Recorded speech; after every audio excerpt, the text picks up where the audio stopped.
Salutare prieteni! Astăzi ne vom juca Barbie Magical Fashion. Ok, și da, astăzi voi filma tot episodul. De asemenea, ok, și prima oară aș vrea să vă spun ceva. Nu sunt sigură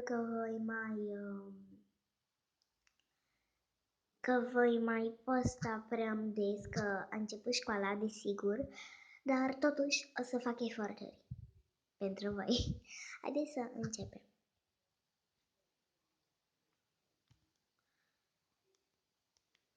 Și vreau să știți că episoadele astea eu le fac pentru voi.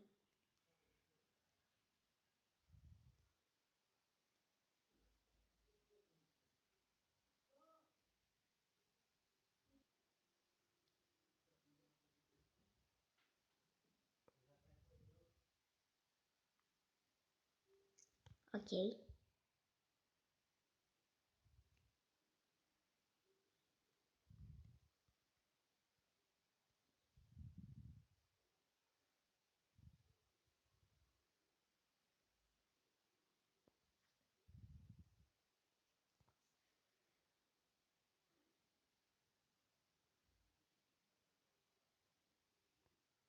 Așa.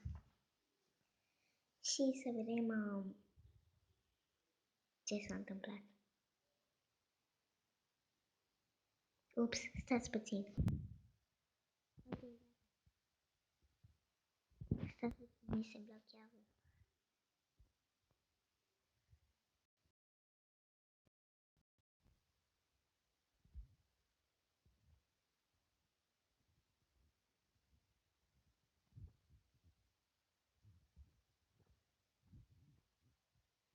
Ok.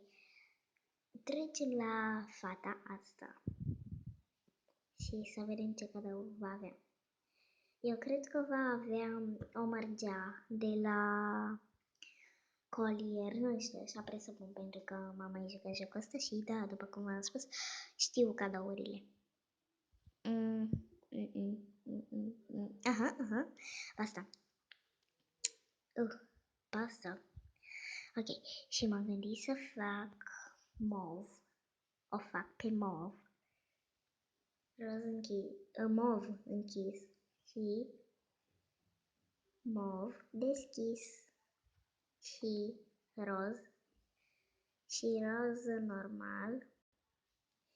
O să, nu știu, să vedeți cum o să fac, că în cap mi-a venit o idee cum să o fac. Boom! Ok, să trag și linie aici. Acum cu roz normal o să trag și cu roz normal linie. După ce am tras cu roz normal și cu rozul acesta o să trag o linie. Iar după aia și cu roz cu sclipici. Și așa și încă o dată așa. Vedeți? Arată sincer binișor. Iar acum eu voi face un colț roz așa. După aia voi face un colț așa. Apoi un colț așa. Apoi un colț așa. Bine, nu e chiar un colț, dar în fine.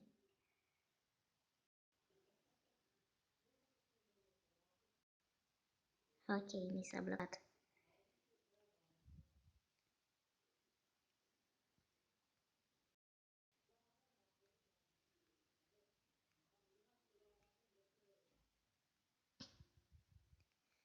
Scuze că durează atât de mult. Și am uitat cum... ba da, am uitat în roz. Ba nu, n-am uitat nici în roz. Ok, păi eu să fac și colțul ăsta cu roz. Pentru că am început și acolo cu roz, deci o să trebuiască să-i dăm cu ușurință. Gata. Gata, cu ușurință l-am dat. Și haideți mai departe. Ce machiaj super are.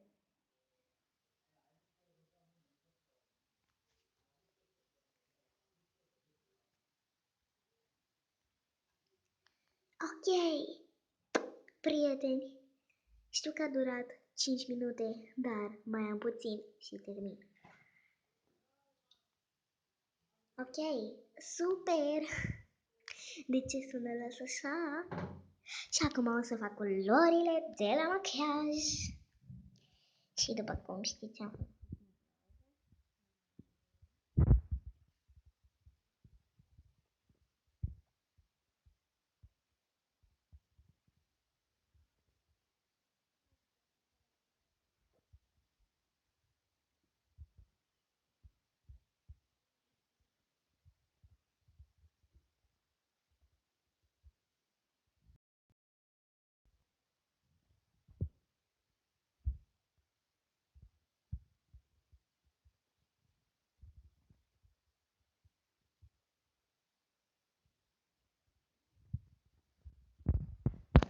mi-ar fi plăcut dacă arăta cam altfel, da. O să iau inima, o să iau inima. Ok, uitați cadoul. De la coroană. Uitați, ăsta e cel mai splendid. 6 minute. Și acum o să pun cristale de-astea. Ar merge super bine. Și vreau și cu totul.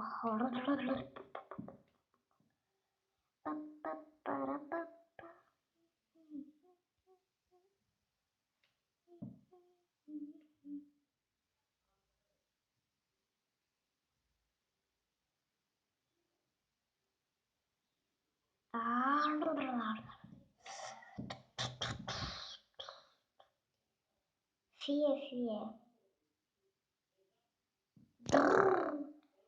Nu îmi iese. Gata. Aleluia. Eu vreau să fac și în mijloc acolo, dar... Na.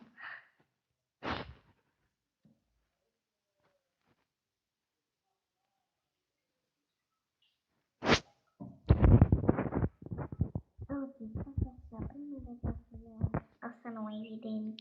Eu mereu iau hainele noi.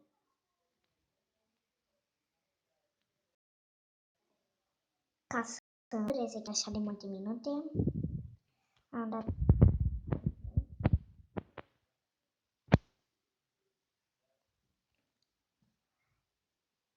așa.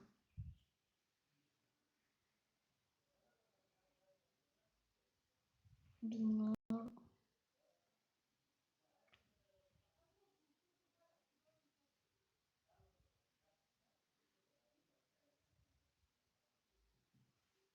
Ok. Iar acum o să fac...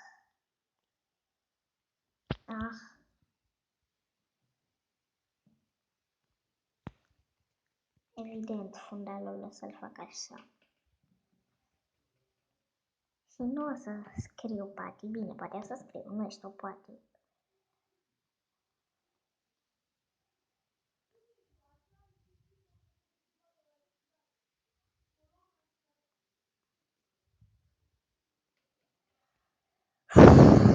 Mai am mult. Ok, stați așa, o să dau pe pauză.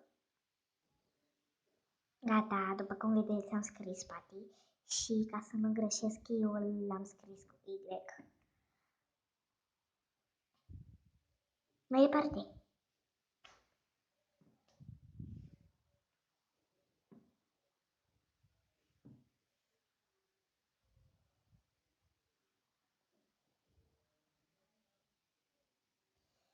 Și cam așa arată fata noastră de astăzi.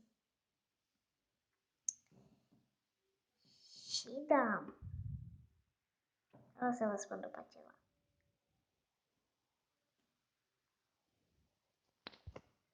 Și vreau să rog ceva pe Skyblog. Și vreau să rog să nu mai îmi dea dislike-uri.